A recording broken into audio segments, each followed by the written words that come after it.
Assalamualaikum warahmatullahi wabarakatuh. Suara saya sudah terdengar. Kalau misalnya sudah, tolong diberi reaksi. Belum ya?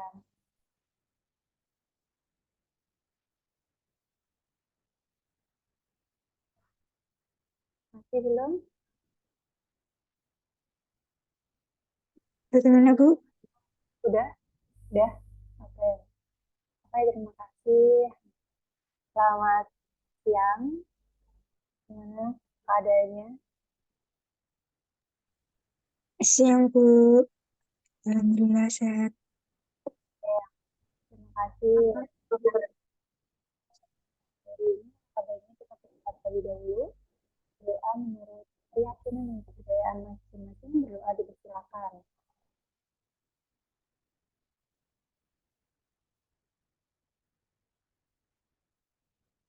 Sudah selesai. Untuk presentasi pada siang hari ini, saya dibantu, bisa dibantu dengan apa namanya? Jadi minggu lalu belum itu ya? Bu, maaf suaranya kurang jelas, Bu. Ya, udah jelas? Udah jelas belum? Masih agak kecil gitu loh, Bu. Kayak keredam gitu loh, Bu, suaranya. Bentar ya, kalau yang saya. Iya. Mungkin Pak mixnya agak mixnya yang itu yang jangan pakai headset mungkin mixnya. Itu apa tuh? Mungkin pakai itu pakai laptop itu apa langsung di situ. Karena itu pengajarannya tuh. Kayak prospeknya pakai headset juga bisa tuh. Mungkin kombinasi.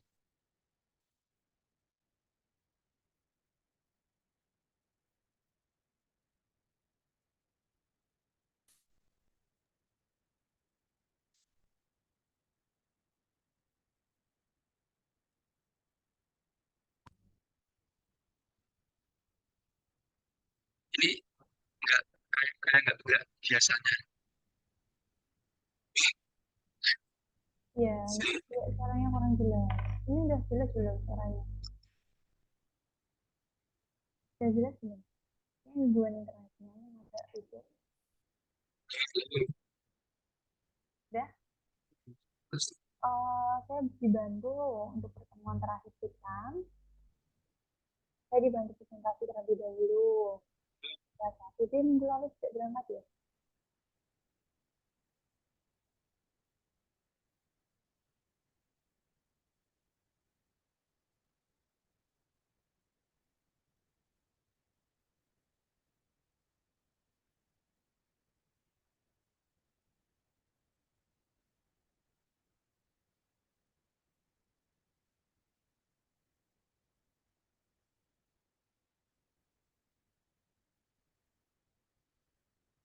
Saya boleh dibantu presentasi. PPT untuk ya. Yang share screen siapa share screen? Mau minta tolong ya? Share screen saya.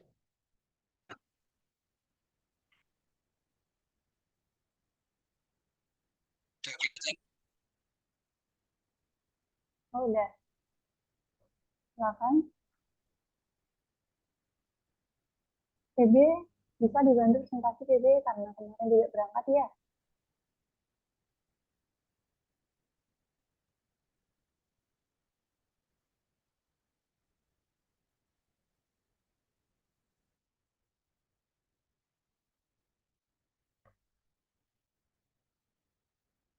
PB boleh dibantu untuk presentasinya PB.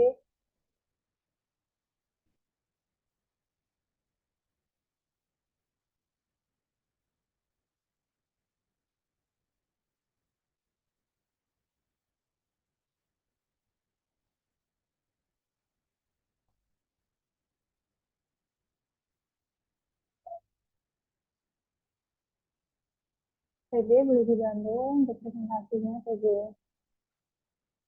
Langsung saja Gimana, Bu? dibantu presentasinya. Oke. Tapi izin off cam ya, Bu ya. Ya, nggak apa-apa. Oke, selamat siang semuanya. Eh, Sebelum memulai pembelajaran hari ini, alangkah baiknya kita berdoa sesuai dengan keyakinan masing-masing. Berdoa dimulai.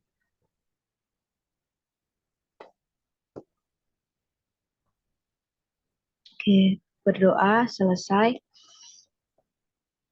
Oke, selamat siang teman-teman. Sampai berjumpa kembali di pertemuan hari ini. Untuk pertemuan hari ini kita akan membahas negosiasi. Next.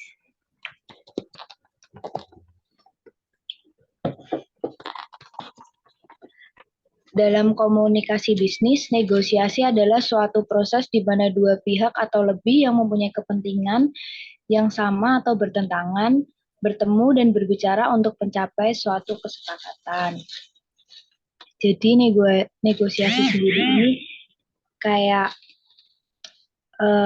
lebih ke itu ya teman-teman, kayak dua belah pihak yang saling memberikan pendapatnya, kemudian dilakukan negosiasi, mungkin pendapat A dan pendapat B bertentangan. Jadi terjadilah negosiasi di komunikasi tersebut. Selanjutnya,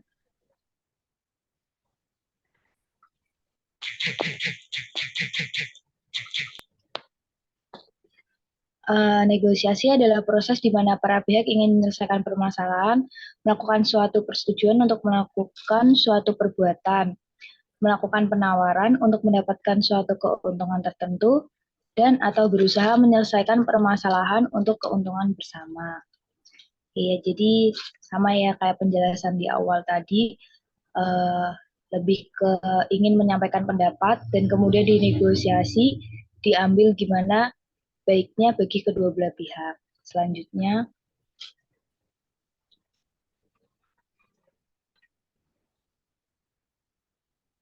manfaat negosiasi sendiri, terciptanya jalinan kerja sama antar institusi atau badan usaha ataupun perorangan untuk melakukan suatu kegiatan atau usaha bersama atas dasar saling pengertian. Dengan adanya jalinan kerjasama inilah, maka tercipta proses-proses transaksi bisnis dan kerjasama yang efektif.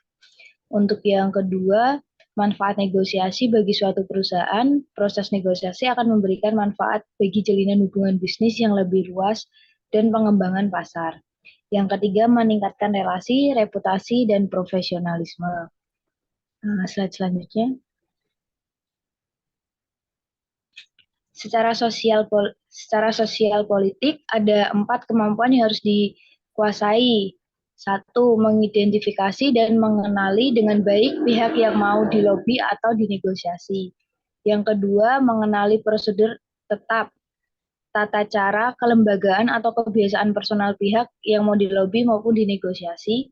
Yang ketiga, membangun jaringan kerja, jaringan kolegial, pertemanan, kekerabatan, dan sebagainya. Yang keempat, kemampuan memformulasikan insentif politik yang bisa ditawarkan kepada pihak yang mau diajak lobby atau negosiasi. Selanjutnya,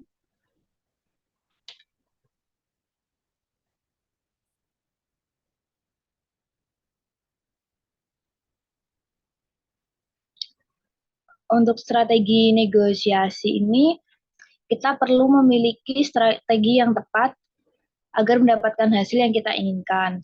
Strategi negosiasi ini harus ditentukan sebelum proses negosiasi dilakukan atau beberapa macam strategi negosiasi yang kita pilih sebagai berikut.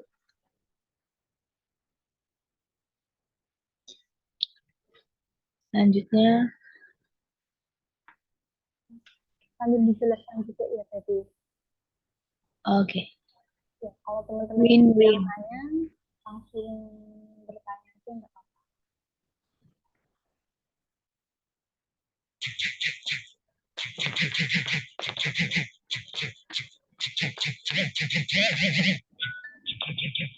Oke, dilanjut Putri.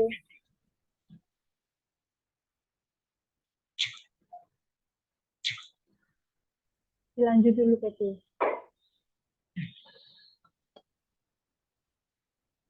Oke, yang pertama ada strategi win-win. Strategi ini dipilih bila pihak-pihak yang berselisih menginginkan penyelesaian masalah yang diambil pada akhirnya menguntungkan kedua belah pihak. Strategi ini juga dikenal dengan integrative negotiation. Win-lose. Strategi ini dipilih karena pihak-pihak yang berselisih ingin mendapatkan hasil yang sebesar-besarnya dari penyelesaian masalah yang diambil. Dengan strategi ini, pihak-pihak yang berselisih saling berkompetisi untuk mendapatkan hasil yang mereka inginkan. Selanjutnya,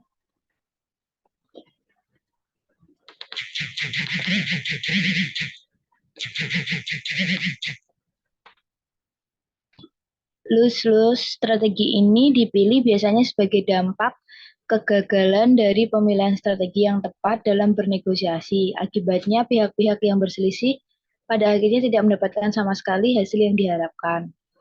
Lose-win. Strategi ini dipilih bila ada salah satu pihak sengaja mengalah untuk mendapatkan manfaat dengan kekalahan mereka. Selanjutnya,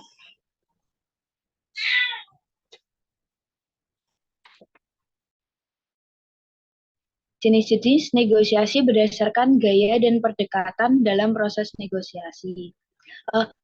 Maaf sebelumnya teman-teman, untuk materi yang tadi ada yang ingin ditanyakan?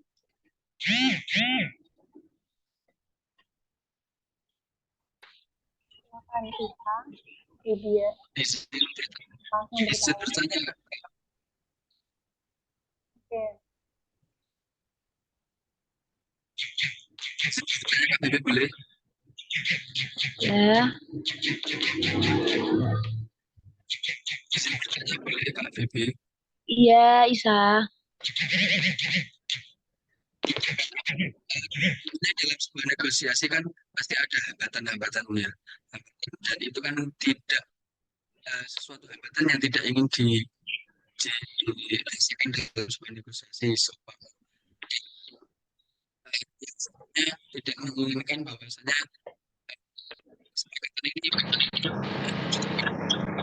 dia tidak menginginkan bahwasanya juga. Kemudian bagaimana menurut Kak Bebe, bagaimana cara-cara tips agar dalam sebuah negosiasi itu menjadi lancar?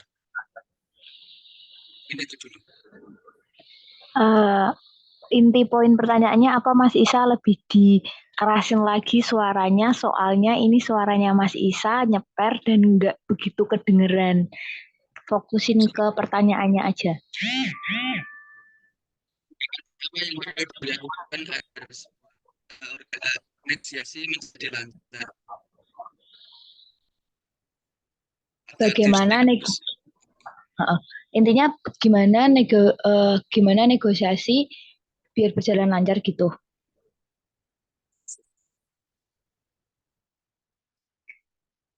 Tolong typing juga Mas Isa, soalnya nggak jelas, nggak dengar.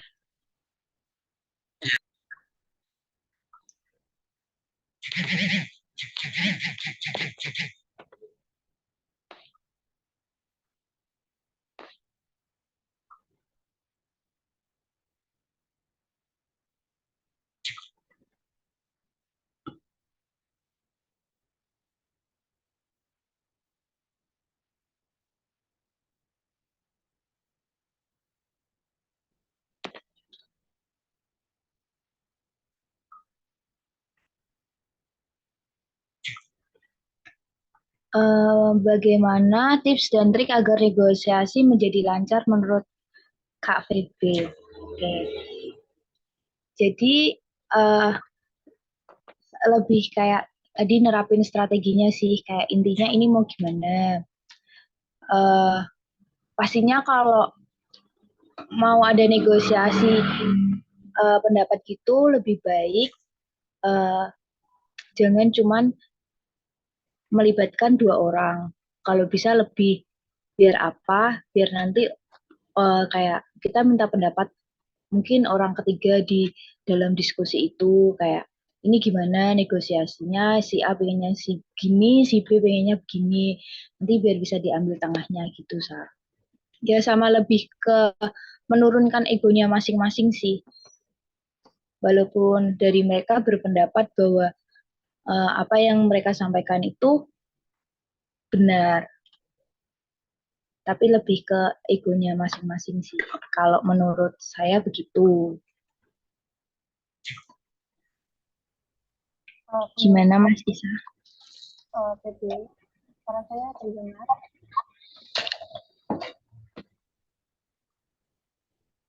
Jadi, Maaf Ibu, suaranya kurang jelas Ibu.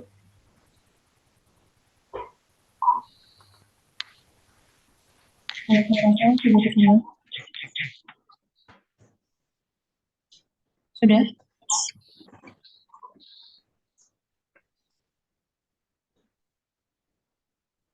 Bisa lebih terdengar gitu? Masih agak kurang jelas Bu.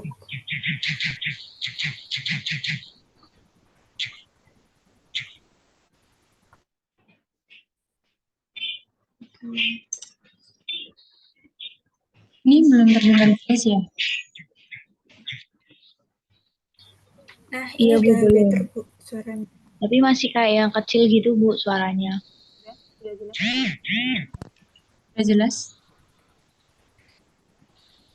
Oke. Minggu lalu itu kan kita membahas terkait dengan kita pembuatan CV dan wawancara. Nah, kalau kita kembali ke minggu lalu itu, materi minggu lalu, apa hubungannya dengan apa hubungannya materi lalu dengan materi sekarang terkait negosiasi. Nah, itu perlu kalian ketahui. Apa itu hubungannya? Kalau kita udah membahas tentang CV, tentang wawancara, akhir dari sebuah komunikasi di perusahaan yang awalnya otomatis negosiasi. Nah, contohnya seperti apa negosiasi yang terjadi kalau hal tersebut? Nah, itu pertanyaan saya. Bisa dari salah satu kalian menyebutkan contohnya. Itu bagaimana? Bagaimana Bu? Suara saya belum terdengar jelas ya?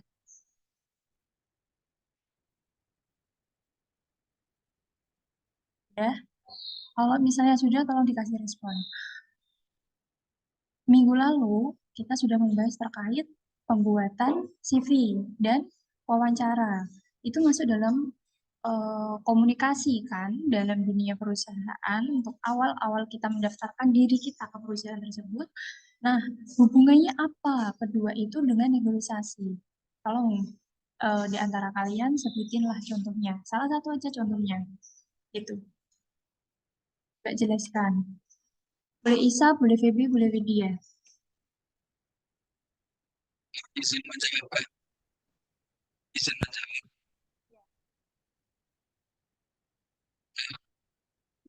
Ini sudah sih ya.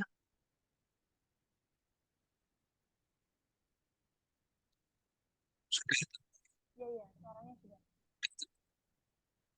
sudah terdengar Kak suaranya? Ya, suaranya ya. Aman tapi agak nyempreng gitu. Atau enggak Widya ya? Widya yang nyebutin contohnya, Wid. Bagaimana Bu? Di antara kalian harus punya satu contoh masing-masing dari pertanyaan saya tadi.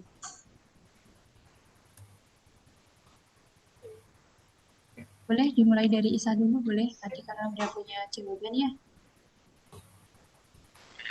Kalau menurut saya, kalau dalam sebuah interview pekerjaan atau dalam sebuah wawancara pekerjaan, dalam negosiasi yang sudah pasti terdengar, pasti ada negosiasi dalam interview, itu negosiasi dalam hal gaji. Gaji kalau dalam insentif ya, agak mungkin ada gaji, ada insentif, ada tunjangan. Itu kan mungkin lebih kepada itu sih, negosiasi apakah saya mendapatkan gaji sekian dengan tindakan saya, dengan kemampuan yang saya miliki, ini itu dan segala macam. Itu yang pertama masalah gaji. Yang kedua masalah keadaan seumpama nanti kalau dipindah di sana atau dipindah dalam kantor pusat atau di mana, boleh saya mendapatkan kenaikan gaji atau boleh mendapatkan kenaikan atau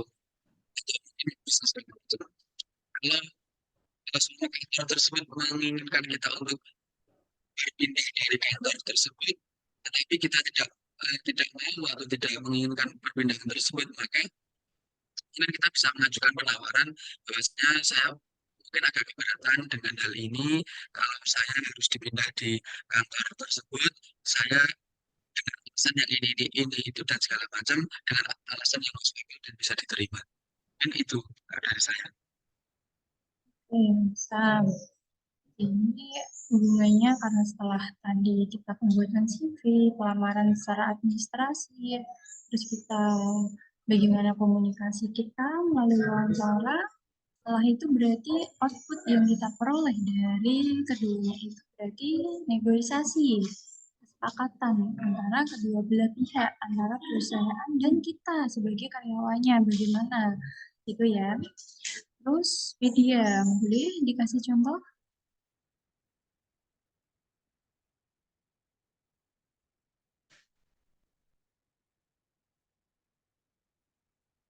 Dia boleh ngasih contoh? Mungkin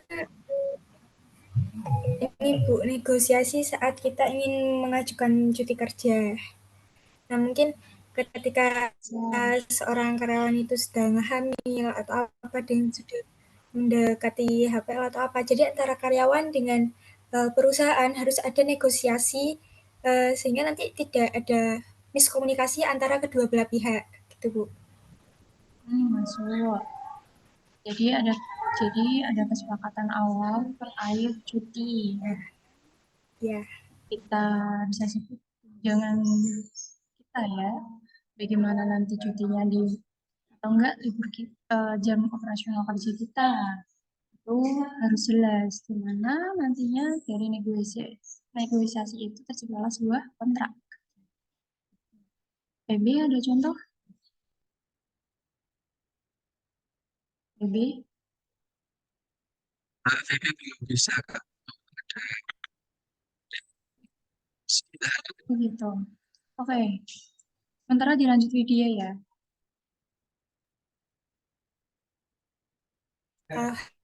Ya.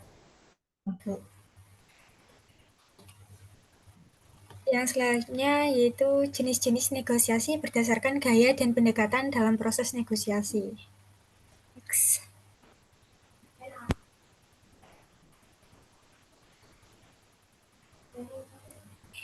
Hilang.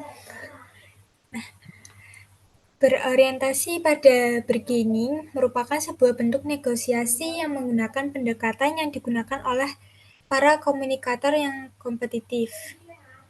Yang selanjutnya itu adalah orientasi kalah-kalah, di mana dalam prosesnya ini pihak-pihak yang bernegosiasi mengabaikan kemungkinan menjadi pemenang sehingga dalam pendekatan ini pihak-pihak yang bernegosiasi jadi pecundang. Next dulu.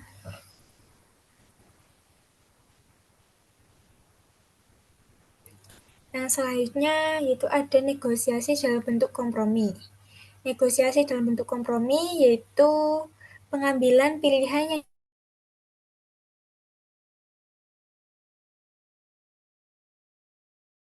mengandung resiko kalah menang. Maka jalan tengah yang dipilih adalah kompromi. Jadi dalam hal ini antara pihak satu dan pihak dua itu tidak mementingkan di mana letak kalah menangnya, jadi mereka lebih ke mengambil jalan tengahnya gitu. Nah, selanjutnya itu ada negosiasi yang berorientasi menang-menang yang disebut juga pendekatan kolaboratif. Asumsinya, pemecahan dapat dicapai dan memuaskan kebutuhan semua pihak yang terlibat di dalamnya. Kuncinya terletak pada bagaimana menemukan solusi menang-menang yang membuat masing-masing pihak tidak merasa dirugikan. Jadi negosiasi ini itu menguntungkan kedua belah pihak. Jadi tidak hanya menguntungkan satu belah pihak saja. Jadi menguntungkan semua belah pihak, dari kedua belah pihak yang bernegosiasi itu. Next.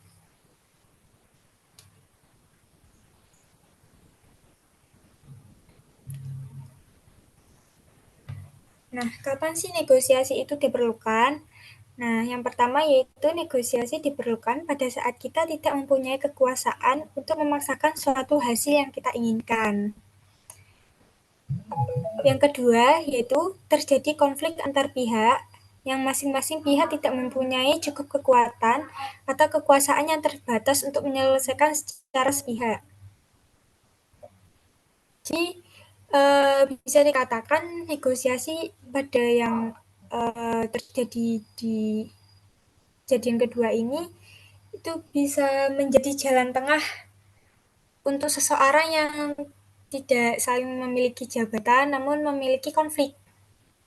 Nah, jadi bisa dilakukan negosiasi secara baik-baik sehingga sebuah konflik tersebut dapat terselesaikan dengan baik. Yang ketiga yaitu bila keberhasilan kita dipengaruhi oleh kekuasaan atau otoritas dari pihak lain. Yang keempat, bila kita tidak mempunyai pilihan yang lebih baik untuk menyelesaikan masalah yang kita hadapi atau mendapatkan sesuatu yang kita hadapi atau mendapatkan sesuatu yang kita inginkan.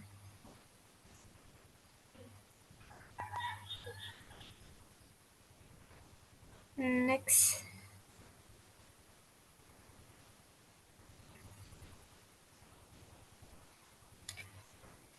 Nah, yang selanjutnya yaitu ada kapan negosiasi tidak diperlukan. Yang pertama, negosiasi tidak diperlukan apabila persetujuan atau kesepakatan bukanlah tujuan yang ingin dicapai oleh para pihak. Jadi kalau tujuan atau kesepakatannya itu tidak sesuai sama yang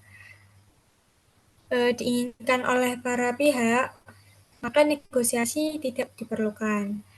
Yang kedua yaitu bila salah satu atau kedua belah pihak berniat untuk merugikan atau menghancurkan pihak lain.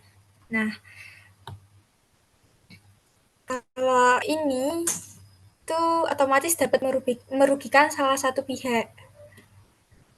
Yang ketiga yaitu bila negosiator dari salah satu mempunyai kekuasaan yang terbatas atau tidak mempunyai kekuasaan sama sekali untuk mewakili kelompoknya dalam negosiasi. Next. Terima kasih. Mungkin ada yang mau ditanyakan?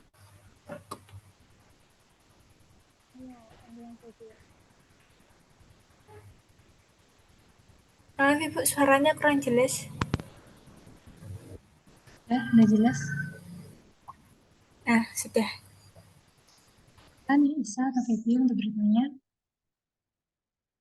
Oh ini, ada nih Widya.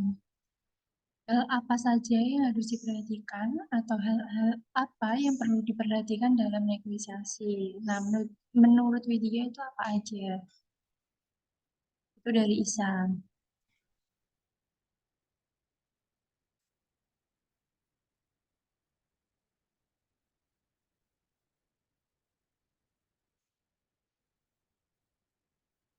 Isa dijawab. Ya,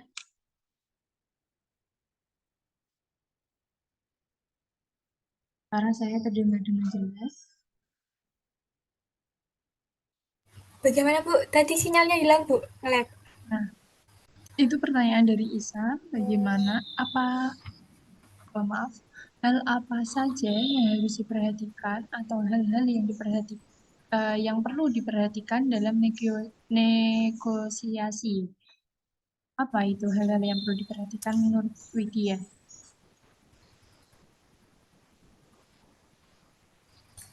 Menurut saya dalam negosiasi hal yang harus diperhatikan yaitu kedua belah pihak harus memahami apa yang akan mereka negosiasikan. Nah, terus keuntungan-keuntungan apa saja yang didapat oleh pihak satu maupun pihak dua. Jadi antara pihak satu dan pihak dua tidak tidak ada keberuntungan yang apa ya? Yang misalnya tinggi sebelah gitu loh Bu. Jadi dari pihak satu dan pihak dua itu kayak keuntungannya sepadan gitu. Jadi balance ya Sama lebih antara menguasai. pihak satu dan pihak kedua. Bagaimana Bu? Berarti balance ya, imbang Iya apa harus yang diperoleh balance gitu. pihak satu sama pihak kedua. Terus sisa mau menambahi? Iya.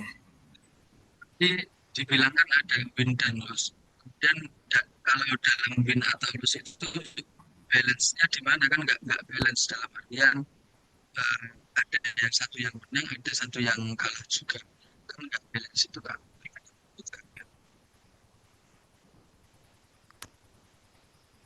Oke, masukannya bagus.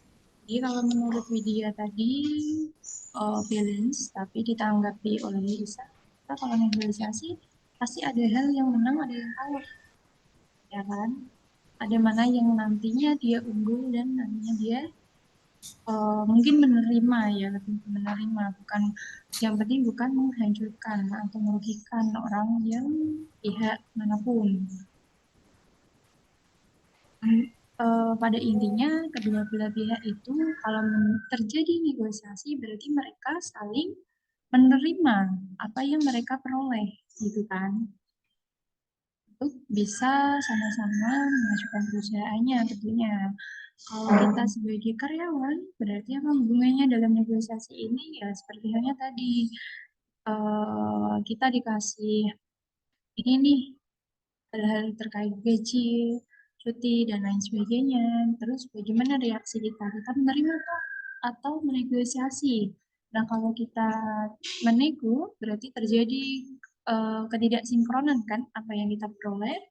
Makanya boleh kalau kita menego apa yang menjadi hak kita dengan alasan harus ada persetujuan oleh pihak keduanya gitu ya. Terus kalau di sini jelaskan lagi terkait apa tadi?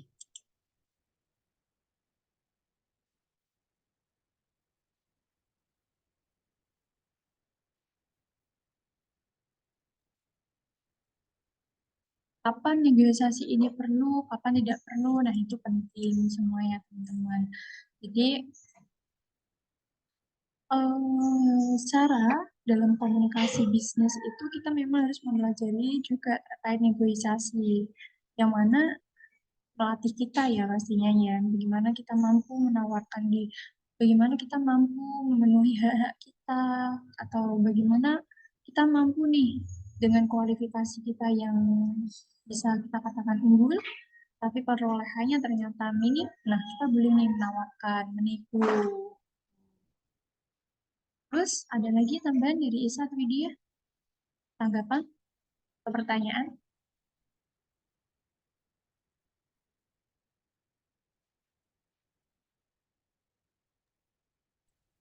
Izin kalau seumpama ini, seumpama kan dalam sebuah negosiasi kan pasti ada dua orang yang mencapai kesepakatan ya. Jadi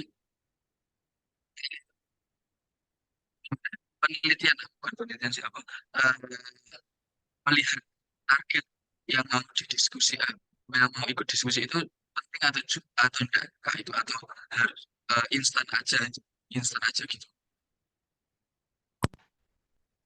Mana suaranya terputus? Targetnya itu harus Oh, ya, instan atau apa? chat aja chat.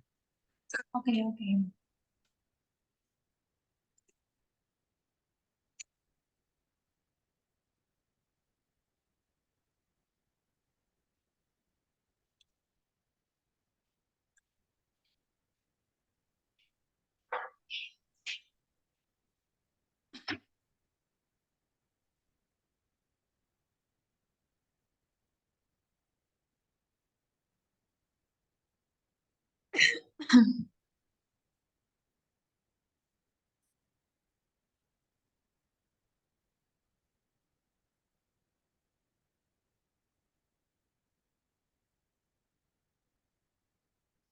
Kalau di negosiasi ada dua orang, apakah perlu kita pahami target negosiasinya, gitu ya? Nah, perlu. Ya, kedua belah pihak itu pastinya kan punya motif sendiri-sendiri dan tentunya mereka juga motifnya beda-beda. Nah, di sini kita perlu memahami apa targetnya dan bagaimana dia akan memperoleh, maksudnya bagaimana dia menguasainya. Nah, gitu. Jadi kita target ini ya pastinya kita harus tahu siapa lawan untuk negosiasi kita. Misalnya kalau kita bernipu nih dengan hal produk, artinya kita harus tahu itu produk apa dulu. Bagaimana kita mampu menegosiasi, apakah produk itu kalau kita negosiasi sekian persen, apakah diberi. Nah, terus kita juga harus tahu sifat dari customer kita dan lain sebagainya gitu. Lebih ke sifat fleksibel juga ya kalau lebih ke orang individualnya. Jadi ini kan pertemuan ke-15 untuk minggu depan kita mulai UAS, kita mulai minggu depan ya. Ujian akhir semester kita dimulai minggu depan. Untuk materinya nanti pertemuan 1 sampai hari ini dipelajari bisa nanti di-download atau dicari di Siakat ataupun grup WhatsApp, grup WA. Ataupun nanti kalau misalnya ada yang belum paham bisa ditanyakan langsung melalui grup WA gitu ya. Nah, terus mungkin sekian materi kita. Setelah ini saya ingin membahas terkait PKM. Oke, kita tutup dulu. Terima kasih. Terima kasih untuk teman-teman semua yang telah mengikuti perkuliahan pada hari ini. Semoga apa yang kita sampaikan, apa yang kita diskusikan hari ini bermanfaat untuk kita semua. Semangat untuk puas minggu depan. Apabila ada pertanyaan, nanti bisa ditanyakan. Oke? Wabillahi taufiq wal hidayah. Assalamualaikum warahmatullahi wabarakatuh. Waalaikumsalam warahmatullahi wabarakatuh. Terima kasih, Bu.